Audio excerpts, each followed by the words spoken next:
Part 29. Suma's Discovery. Suma took a deep breath. It was later dubbed the Ravaging. The Chaos Dragon swept across the land, raining its terrible power across whole continents and killing millions as it rampaged. Its unbridled fury was not just for we Neem, though. It had no partiality or bias. It killed animals, plants, insects even. If it drew breath or pulsed with life in any way, shape, or form, it fell before the dragon's deathly rage. She stopped for a moment to breathe. Did anyone ever find out why? I asked.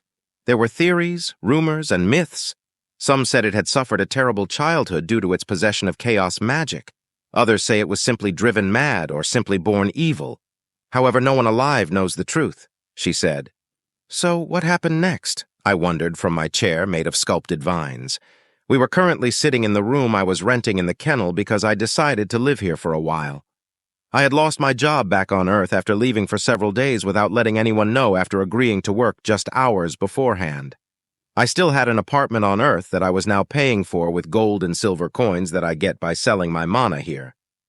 Apparently, chaos magic makes excellent fuel and fertilizer, so farmers are the ones I deal with mostly, but a few nobles have approached and struck deals with Suma and I as well.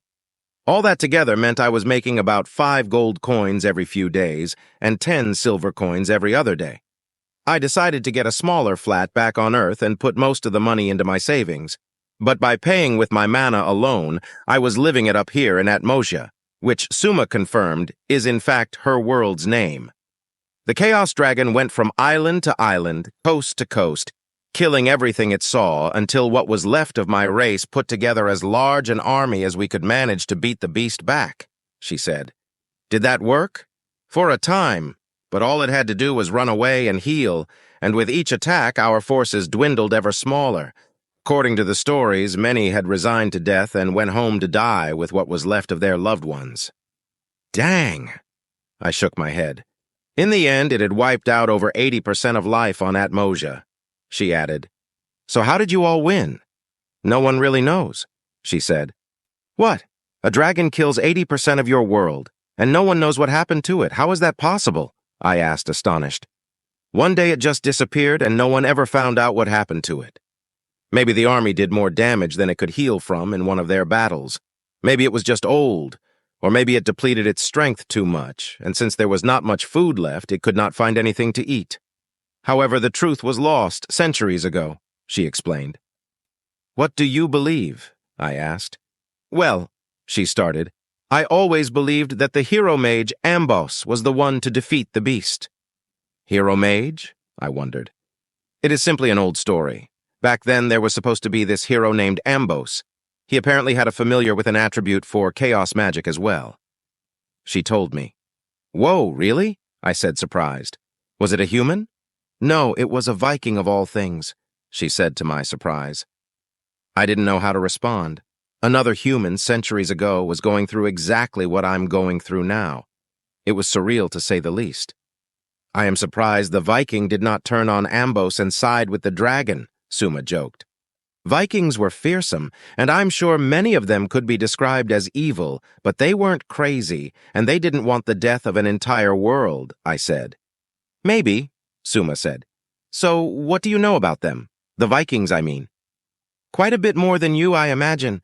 I studied them in school on several occasions as a part of curriculum, I explained. Really? She sounded surprised. They were always such a mystery to us. We had no way to understand them after all. My people could, I told her. That got her attention. What? How did you manage that? She wondered. My people are good with languages, I lied. So, what did they want? Money, supplies, slaves, anything they could fit on their ships, really, I said. They took your people as slaves? She said, astounded. They never did that with my people. To be fair, your people are rather small compared to mine, I joked. Yes, I suppose that is true, but why would that matter? They probably didn't think you would be much use, or more likely they didn't have anyone or anywhere to bring you back to. They would bring the slaves back to their bases or sell them off to anyone who would buy them. On my world, slavery was fairly common back then, so it couldn't have been difficult to find someone. I explained. I see, she said. Jake, the Vikings? What did they look like? She asked that a bit suspiciously. Why do you ask? I tried to say calmly. It is nothing, never mind.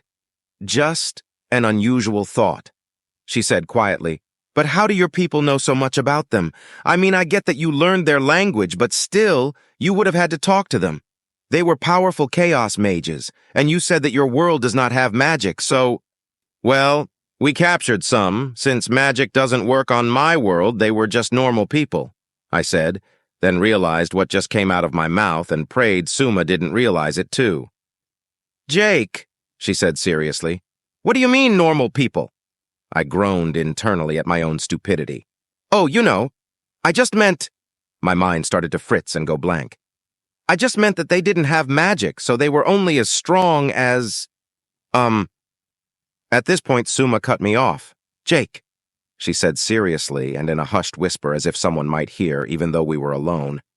Are you a Viking? No, I said quickly. I sighed and gave up. Well, not technically anyway. I ran a hand through my hair and tried to organize my thoughts. I am, however, the same species as them, but the Vikings were a culture that died out centuries ago. I'm as much a Viking as you are a member of the Southern Union. I knew it, she exclaimed quietly. You knew how? I asked disbelievingly.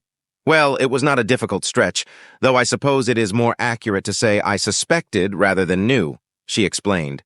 Between your unbelievable levels of mana and your natural affinity for chaos magic, it was obvious. Was that really all it took? I asked dumbfounded. Well, no. Do you remember the other day when I summoned you and told you we were in my parents' house? She said as if she were about to admit to something she shouldn't have done. Yeah, I said hesitantly. Well, it was actually the home of a local historian. I asked him a few questions about the Vikings and everything he told me lined up with what I had seen you do, she confessed. You've suspected for that long? That was almost 2 weeks ago, I pointed out. So how do you feel about it? At first, she sighed and took a deep breath. I was shocked, of course, but really I was caught off guard and wondered why you did not tell me. But then I remembered the first time I told you about them and everything I said, and I could not blame you. Yeah, you really hate them, I agreed. I get it, though. Vikings were a scourge on my world, too. They were regarded as one of the most fearsome and dangerous people to ever walk the earth, and they only died out due to cultural shifts, disease, and a few too many losses in battle. If they did half the things on your world that they did on mine, then I get how they became so hated. I want you to know, this does not affect our partnership. You have nothing in common with them. You have been kind, unreasonably kind, and it is like you said, you have as much in common with Vikings as I do with the Southern Union. She finished, or I thought she was finished, but she immediately flew over to the doorway and cast a spell to open it. She flew back inside carrying a wooden plank. I said all that to say this. Jake, I trust you with my life, and with good reason. You have saved me several times now, and I will continue to trust you through this. She floated the plank over to me, and I reached out and grabbed it. I still don't know how the translation thing works, but I know it doesn't work on things that are written down. What does it say? I asked, looking it over. It had one thing that I recognized, the seal of the royal crown. I had seen it at the guard stations as well as the citadel and the sanctum. It is a call to duty. I am being summoned to participate in the war as a battlefield healer. Needless to say, if Suma was going to war, then so was I. When do we leave? I asked. 2 weeks from now, she said somberly. So soon? I said amazed. Well, I have been in waiting for several months longer than I have known you. In reality, I am surprised it took this long, she said. I guess... So what do we need to do before we go, I mean? I wondered. Well, all battlefield healers are required to appear before a council of experts to prove that they are actually healers. But other than that, the only preparations we have to do are the ones we want to do, she told me. Why do you need to prove you are a healer? I questioned. Because healers are less likely to be sent to dangerous areas, and there have been instances of Neem who tried to pretend to be healers in order to avoid combat. She explained. Oh yeah, that makes sense, I said. I started making a list of things I wanted to have before we shipped out. I wanted to get the rest of my armor from the blacksmith. I had already collected the chest plate and arm guards, so now all that was left was the helmet and the legs. I had also already had Aegis and Destiny repaired as well, so I didn't need to worry about that. Jake, Suma said, interrupting my train of thought, have you already had your weapons infused with runes like you wanted yet? Not yet. I guess I need to do that too, I realized. The reason I ask is because I think I know someone who may be able to help. Really? Who? I asked, interested and surprised. It is a woman who was there at the Citadel the same day I was there. We were both officially registering our names that day, she explained. Do you remember who she was? I asked. No, but I do know where we can find out. Records of every named Neem are stored in the city's library. I could go try and find it there, she suggested. Don't worry about it, I can go myself, I said, not wanting to make her go out of her way. I am sorry, Jake, but I do not think that will be possible. It is just that familiars are prohibited entirely from the building by royal decree. They will not let you in, she explained, and I sighed in disappointment. I felt a bit bad about making Suma do an errand for me, but there was nothing that could be done. Suma and I talked a little while longer about what we would be expected to do during our tour of duty and what kind of treatment I would most likely receive. Apparently, all familiars are required to be under the right of dominance, so we would need to keep up an act while we were there. Also, we came up with a plan to increase Suma's effectiveness in healing by buying several Daljar and having me place them under a summoning spell. The reason for this was that if Suma needed extra mana, she could get it from a Daljar, which nullifies all alignments and affinities as soon as it enters it. This would enable her to draw on my mana as a backup without killing anyone. We tested this by borrowing a Daljar from the Neem who I was renting a room from and then cutting my hand. I couldn't tell a difference, but according to Suma, it felt like her magic was turbocharged. After we finished talking, Suma flew to the library and searched for the information while I went to the blacksmith and checked on the rest of my order. Hello? I called out upon entering the storefront. Sir Jake? Is that you? His voice echoed from the back. Yes, sir. Come to the back room. I have something I think you will want to see, he shouted. I walked through the doorway and saw on a nearby table the finished helmet and leg armor, but on the other side of the forge was the elderly Neem blacksmith standing beside a glowing red-hot weapon fresh from the forge. I recognized what it was immediately by the shape. So what do you think? I am making it special just for you, no charge, he said as he carefully laid the burning hot weapon down. I realized that weight wasn't as much of an issue for you since you are so large yourself, so I thought maybe you should have a weapon that reflected that. I designed this to maximize that to your advantage. It has two ends, he said, and fluttered up to the side of the weapon and gestured to the parts he was talking about. This end is blunt and good for brute force. The other I added a cone of sorts, like I did with your spear, but I reinforced it and made it a good deal thicker so it could withstand heavier blows. After he finished saying all this, he activated one of the runes on the side of the table, and the weapon cooled off enough to pick up instantly. So, what do you think? Part 30. New names. I picked up the Warhammer and marveled at it. It's incredible. It was well designed and exceptionally sturdy as far as I could tell, based on the weight anyway. It has a feather-like pattern running down the sides, and the puncturing cone almost made it look like a bird's head if you looked at it from the side. Suma asked me to make something special for you, and she paid for it already too, so no need to worry about that, the blacksmith said, pulling me away from the hammer and back to reality. Suma commissioned this? I asked, stunned. She sure did, and she told me why too. I hope you stay safe out there, son. Even healers have a chance of getting hurt, and they're familiars as well, he said softly, with a voice full of concern. Thank you. I'll do my best, I said to him. I looked back to the hammer and had an idea. Hey, do you want to help me try this out? His head cocked back for a moment, then his feathers raised ever so slightly with excitement. What did you have in mind? Within 20 minutes, we had gone outside to the back area where he kept extra supplies and set down some coverings.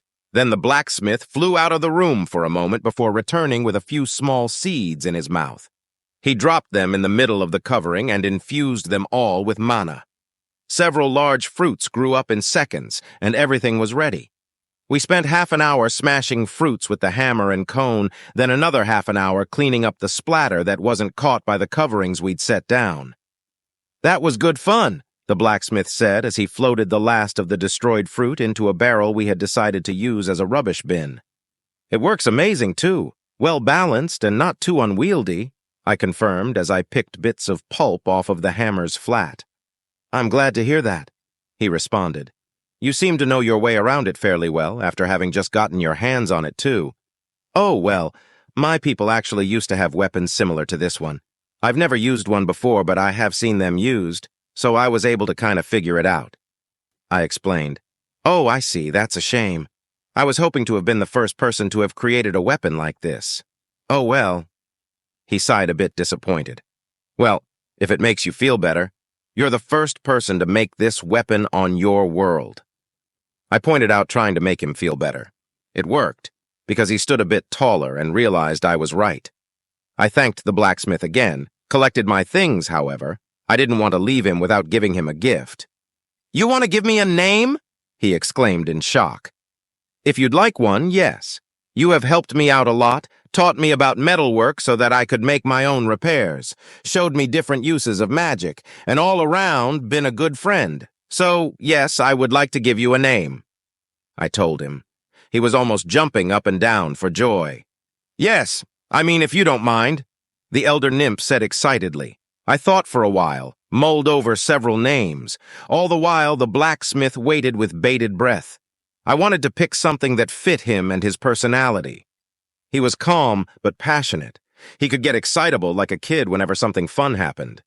Eventually, I decided on a name. How about Seal? I suggested. Seal, he repeated in awe. He started thanking me and singing from joy. It was that song Suma had sung when I named her.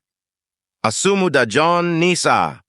After that, he thanked me. I collected my things, including the rest of my armor, and we said our goodbyes. I went home and put everything away until Suma and I could perform a bonding on them so that I could summon them whenever I needed. Jake, Suma said in my mind just as I finished putting the rest of the weapons and armor away. Yes? I found that Neem, the one who makes runes. Her name is Celarkar, and she works as a magical scholar. Is there any mention of where she works? I wondered. Unfortunately, no, but this does get us a step closer. There are only so many places in the city where one can work as a scholar. I will ask around those places and see if anyone knows her. Thanks, Suma. I appreciate it. By the way, have you had a chance to go collect your, what did you call it? She asked. My armor? Yeah, I got it. By the way, thank you. Seal gave me the weapon you commissioned from him for me, I said gratefully. You are very welcome, she said happily. But who is Seal? You know, the blacksmith. Oh, I did not realize he was a named Neem, she said surprised. Well, he wasn't, but I named him. I said, hoping it wasn't illegal or something. There was a small pause before she finally asked her question. Okay, but why? Why what? Why did you name him? She clarified. Well, why did I name you? I pointed out with a fair amount of smugness in my voice. This was followed by another pause. I suppose you make a good point. She stated, realizing that I had no reason to name her either, and it was probably best not to throw stones in a glass house. I named him because he was a friend, and he deserved a name, I told her. Well, it is already done. Once a name is given, it cannot be taken away, only given up. So how are you feeling? She questioned. I'm fine. Why do you ask? Well, you named someone. Are you tired? She wondered. No. Why would I be tired? Because naming someone requires mana. It drains a bit of your life force to give another being a name. She explained to my shock and bewilderment. What? Since when? I asked, stunned. Are you telling me you never noticed? Should I have? Well, I guess you would not. But someone with a normal life force density would have felt it, she explained. Hold on, I have like 1,000 questions right now. Why would naming someone require mana? What happens to the person who receives a name? How didn't I know this? This feels like something I should have known. I asked the questions rapid fire. Well, when you name someone, you are giving them your mana and it makes them a little stronger or sometimes much stronger. Did that happen to you? I wondered. Yes, when we met, before you named me, I was a lower-class medium-level mage. Now I am upper-class medium-level. Well, in power, at least. I still have to pass my tests to officially receive my promotion. So what will happen to Seal? He will probably see an increase in power, but he is rather old, so I doubt it will be too noticeable, Suma told me. Well, hopefully it will help him. I shrugged. Anyway, like I said, I picked up my armor and it's already back at my house. Suma and I spent a while figuring out how to make it so that I wouldn't have to name all 6 pieces of the armor individually, but as a whole, well, I say we, but she did all the work, really. However, she figured it out. She tried to explain it to me by saying it was like breaking the spell into parts and performing each section of the spell on the accompanying piece of the armor, then uniting them with binding magic. In the end, she seemed confident. Okay, excellent. Have you thought of a name for it yet? Suma asked. I have Jericho. 5 days passed, and now I was with Suma walking into a school. In fact, it was the school she received her degree in summoning and healing magic from. We were here because Suma found out from the Grand Duke where Celarkar was. Here. She was a teacher and magical researcher for an on-site rune creation facility that provided much of the school's funding and resources. Do you want to stop and see any of your old teachers? I asked Suma. No, they will all be in class for a while. I would not want to disturb them, she replied. Besides, the only teacher I had a particularly good relationship with retired several weeks ago. Do you mean the one I met? I asked. Yes, he was my closest friend while I attended this academy and my harshest teacher. She let out a small chirrup that I believe was a kind of laugh. Suma's people have so many different sounds for different things, it's crazy. It makes it rather difficult to keep track of everything. Here we are, she said, and cast a spell that opened a hole in a marked-off wall. The vines that made up the building untangled and retreated to form a space wide enough for us both to get through easily. Madam Celarkar, Suma called out into the room. A small blue head popped out from around a corner and a female voice asked, Hello? Part 31, Celarkar Suma's POV. It was the same woman I had seen so long ago at the naming court. Can I help you? She asked as she fluttered out from around the corner to meet us. I began our introductions. Hello, Miss Celarkar, I am Suma, and this is my partner Jake. Hello, Jake said in as friendly a voice as he could muster. Him speaking caught her off guard for a moment, but she barely let it show. I am sure Jake did not notice. I understand you are responsible for the study and development of new magical runes within the Academy, I stated. Am I correct in that? Yes. Was there something you needed? I have quite a bit of work I need to finish up, she said. I'm sorry, Miss Celarkar, but I have a question and a favor I need to ask of you, Jake began. But I think you will find it quite interesting. I'm sorry, but I have too much work to do, so I'm afraid I will not be able to help, she stated flatly, and began to fly away. However, just before she could, Jake called out a question that made her freeze in place. How would you like to study the effects of inversion chaos magic on runes? She looked around slowly and extremely interested. The feathers around her face and wings were raised, and her besmears, the dermal nodes responsible for our glittery sparkle, as Jake puts it, began to shimmer ever so slightly brighter. How can you repeat that? She asked hesitantly, probably thinking she had misheard him. How would you like to study the effects of inversion chaos magic on runes? Jake repeated. And you have the ability to produce this magic? She wondered. I guess that means you are Asha. I grimaced when she said that word. It was a name I had heard around the city being used. I knew it was what the people had taken to calling Jake. Asha, Jake asked to my despair. It means predator, I clarified. A rather nice way of putting it, but yes, technically it means predator, Celarkar said. But it does not matter. The insults of school children do not seem to do you justice. You are clearly no snarling beast or menacing spirit, and you bring an interesting proposal. I would like to hear your request. Jake seemed confused for a moment, but took it in his stride and explained, I need someone to prepare me some specially made and most likely complex runes that can be placed on my weapons and armor. In return for your help with that, I am willing to participate in a few experiments and give you a few daljar of chaos magic mana for you to use as you see fit. The more Jake talked, the more Celarkar seemed interested. An inciting offer, but I have a few questions and potentially a few conditions, Celarkar said calmly.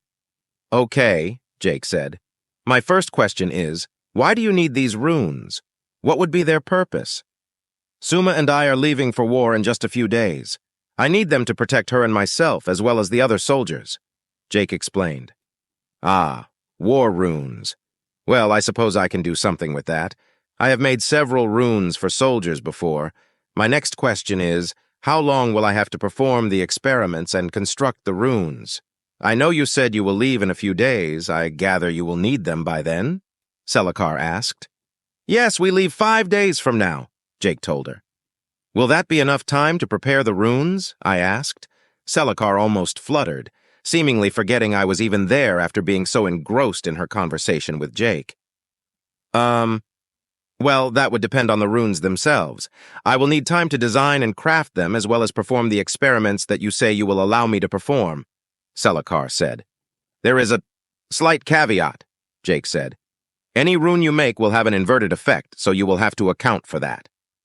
Celarkar's head snapped back to Jake as if he had just told her the greatest or possibly worst news she had ever heard.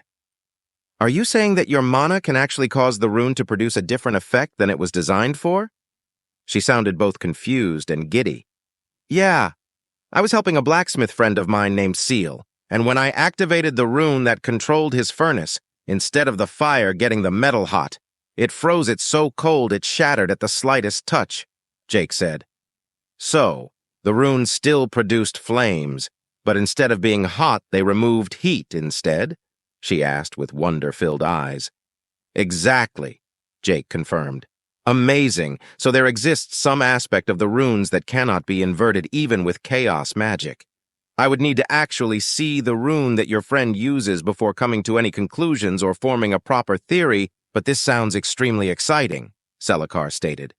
You said you had some conditions? Jake wondered, snapping Celarkar back to the conversation rather than her own imaginations. Oh, right, she said, regaining her composure. My condition is that I want to do the experiments first, to make sure I have all of the information needed to do the job right. Jake thought for a moment, and I opened up our private connection. Jake, what are you thinking? I asked. I think I should agree. It might take longer than we want, but I don't want to risk the runes failing when I need them. He replied to me, then spoke aloud to Celarkar. Okay, I agree. Excellent. Let's get started, Celarkar said and started to fly away. Follow me, she said and turned a corner. She seems eager. I said hesitantly to Jake over our private channel. It'll be fine. He replied, though he did not seem sure. I flew after Celarkar and Jake took his time walking. I landed beside her as she was moving equipment into place. So, what kinds of tests will you be doing? I questioned, concerned for Jake's well-being. First, I want to measure his life force density. That should help me predict what his upper mana limit is, as well as how quickly he can produce more. She explained. And how will you do that? I asked. With this, she said, and floated a large metal pylon up from a storage space below the floor. I will have him touch one end, then I will activate a series of runes that will produce an accurate to the Dalma measurement. Just as she finished saying that, Jake finally caught up with us. Honestly, I do not know how his species became the dominant life form on his planet if they are so slow. Are you ready to begin? She asked Jake. As I'll ever be, he said with a shrug of his shoulders and a nod of his head. Place your hand on the flat of the pylon and keep it there. Oh, you may feel some slight discomfort, she instructed. What do you mean by discomfort? Jake asked, nervous. Well, this has never been done on a member of your species, so do not know how it will affect you, but some neem who do this experience side effects such as numbness in their extremities, tingling, drowsiness, dizziness, and on rare occasions loss of consciousness, she explained. Is this safe? Jake asked as he put his hand where he was instructed. No one has died, she said flatly and started activating runes. Now be sure you do not remove your hand or we will have to start over. Jake nodded. One by one, Celarkar turned runes on, off, then back on. To me, it seemed almost like she was playing with them. She showed such joy and pure interest in her work. She clearly loved what she did. The process went on for a few minutes, all the while the pylon changed from a silver to a green, then to a much darker navy blue. Runes were beginning to appear above Jake's hand. Slowly, More would appear one after the other until they had reached almost to the top of the pylon. "Okay, you are done. You can remove your hand now," she said. "Thank goodness my palm has been itching for 4 minutes now," he said, and began furiously scratching his hand. "Are you feeling any other side effects?" I asked. "My teeth ache, and I feel like I have to sneeze but can't. But other than that, no," he told me. "Fascinating," Celarkar said while staring at some kind of illusion being produced by one of the runes on the back of the pylon. It was an illusion of a rectangular block with words, letters, and numbers written along it. "Your life force is 500 Kelma and 63 Dalma. I predicted it to be high, but I did not expect such a staggering figure." "Which means?" Jake asked, confused. Admittedly, I was also lost. "It means you are just over 100 times stronger than an average Neem and at least 5 times stronger than a court mage," she said. "According to this, you have a mana reservoir of 915, 12.2 times the current record holder." "I guess that's a lot," Jake said in what sounded like disbelief. "To put it in perspective, it is estimated that dragons would have been about twice as strong as you," Celarkar said. I was shocked, but more than that, I was left with a single question. How did I ever manage to summon a being so much more powerful than myself? If you love engaging stories like this, make sure to like, subscribe, and turn on notifications to stay updated with all the latest episodes from FY Stories.